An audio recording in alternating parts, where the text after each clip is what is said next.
मतलब ये अवस्था 10 बार क्या किया आपने, 10 बार आपने उसको द्रव्य डाला, घृत कुमारी 10 बार किया, 10 बार चक्रिका बनाई, और ये प्रोसेस लगातार कंटिन्यूस होती है, तो तब जाके किसी भी चीज़ का निर्माण होता है। और फाइन नैनो पार्टिकल में जैसे ब्लड सर्कुलेशन में जो घूमती है वो उसी अवस्था में आके पहुंच पाती है।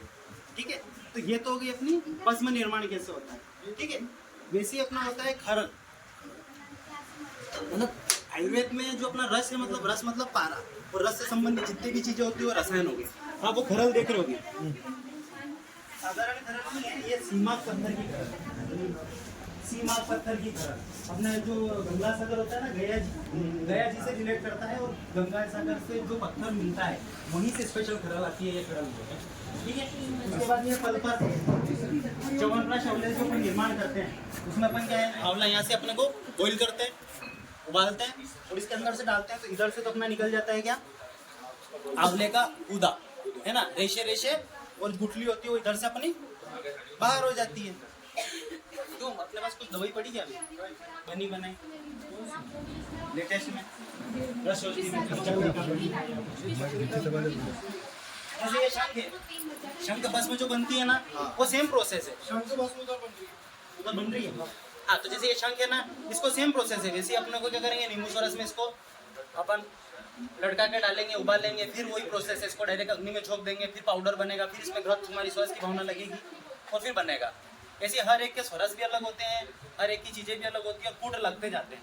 अब जैसे क्या है कि ये कपड़ तो बस में शायद 2 फुट में बन जाएगी, 2 या 3 फुट में। अपना जैसे कुक्कुट अंड तक हो भस्म, अंडे के छिलके की भस्म, वो भी सेम प्रोसीजर से ही बनती है। उसमें नौसादार, और उसमें अपन इसमें गला देते हैं पानी में, और फिर उसके अंदर की झिल्ली निकाल के, फिर एलोवेरा स्वरस में भावना दे के, फिर टिकिया बनाते हैं, फिर सराव संपुट दे के गजफुट की भावना देते हैं, है ना। तो ये अपना हो गया। और जो च्यवनप्राश अवलेह बनता है अपना, जो बोलते हैं च्यवनप्राश कैसे बनता है, तो पहले सबसे पहले अपना आंवले उबाले, पल्प बनाया, निकल गया। उसके बाद अपनी औषधियाँ होती है, 34 प्रकार की होती है क्वाथ औषधियाँ, और अपने 6 प्रकार के होते हैं अपने उसमें प्रक्षेप द्रव्य होते हैं। उसके बाद अपना घी और अपन तिल तेल से उसको अपन मर्दन करते हैं। जैसे यहाँ से पिष्टी बनी, उसको अपन कढ़ाई में डालते हैं और अपना हलवा भूनते हैं ना, जब तक घी नहीं छोड़े तब तक वो बन जाता है। उसके सिवा जो क्वाथ औषधियाँ होती है, क्वाथ औषधियाँ होती है, उनका अपन काढ़ा बना लेते हैं।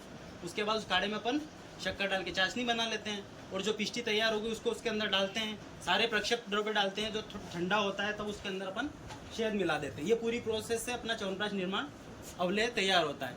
और अनेक प्रकार की औषधियाँ इसी निर्माण होती है। यहाँ पे रस औषधि पारे संबंधित होगा। अपने पास कौन कौन सी आती है, जैसे कामधुध आ गई, शुद्ध शेखर रस आ गया, है ना, जो भी रस अपने पास, आनंद भैरव रस आ गया।